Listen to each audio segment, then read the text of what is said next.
Welcome back to the MIlrose Games, and the event that has been the signature for the MIlrose Games, now in its 91st year, the Wanamaker Mile. There is Marcus O'Sullivan of Ireland, shooting for his 100th career sub-4-minute mile. Well, there's a human hydroplane in the race by the name of Laban Rotich, all 5'4", 99 pounds of him. He'll be wearing number 33 in a green outfit. Easy to see because he's so short, but he is feather-footed and a brilliant runner. Despite being 29, he's only been in international competition for 6 years. Marcus doesn't feel he can beat him, but Marcus will run his own race tonight, Bob. It's a strong field, including Seneca Lassiter, junior at the University of Arkansas, who last year won both the NCAA collegiate title and the U.S. Open 1,500-meter championship. No one had done that since Sidney Marie back in 1982. There is Rotich. And there you see the Kenyan record holder. That says a lot. That's like being knighted in a country. You know, if you in Kenya, if you are the national record holder at 1,500 meters in the mile, I mean, they practically send limos out for wherever you want to go in the city of Nairobi. I was flipping through the program and I found something interesting, Larry. We talk about the domination of African athletes in the distances. As you look at Marcus O'Sullivan, Seneca Lassiter to the right of your screen, Steve Holman to the left, he could be a factor. You have to go all the way back to 1966 to find the last Kenyan winner of the Wanamaker Mile, Kip Keino, back when this meet was held at the old Madison Square Garden up on 48th Street. We might be less than 4 minutes away from changing that. Let's see what happens. Robert Kibet from Kenya is due to go out and set a very hard pace. They're trying to go by in this 11-lap board track, the 880 yards, in 1 minute 54 seconds. Almost a preposterous pace, really. Preposterous is the right word. It is Kibet in the lead, wearing number 4 on his chest. Rotich in second. Paul McMullen in third. He's an interesting story.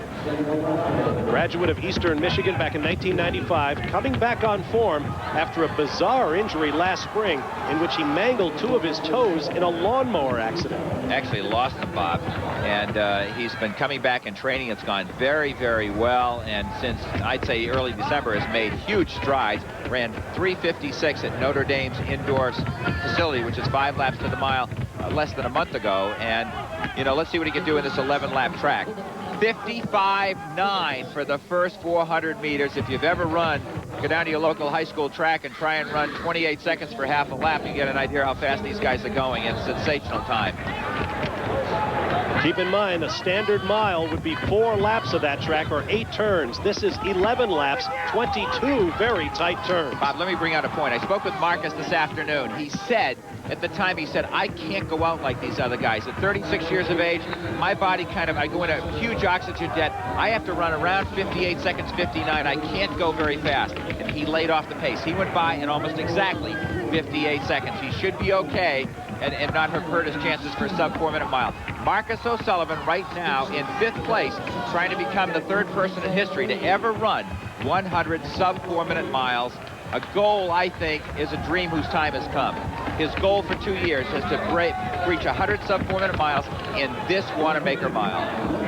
The pace setter Kibet steps off. It is now Rotich, McMullen, Seneca Lassiter, and then that man, Marcus O'Sullivan, who just went around Karl Paranya, who was the runner-up in the U.S. Championships last year. 1 minute 55 seconds plus for the first 880 yards. And that is Rotich floating out there, all 99 pounds of him. Did you ever think 99 pounds could be so powerful? Lassiter in 3rd. O'Sullivan is in 4th. And Paul McMullen out in no man's land out there, no help of anybody around him, trying to reel in Rotich. McMullen hoping to become the first American man since Steve Scott back in 1984 to win this race. There he is in the dark uniform in number 6. This is how good Rotich is in the lead.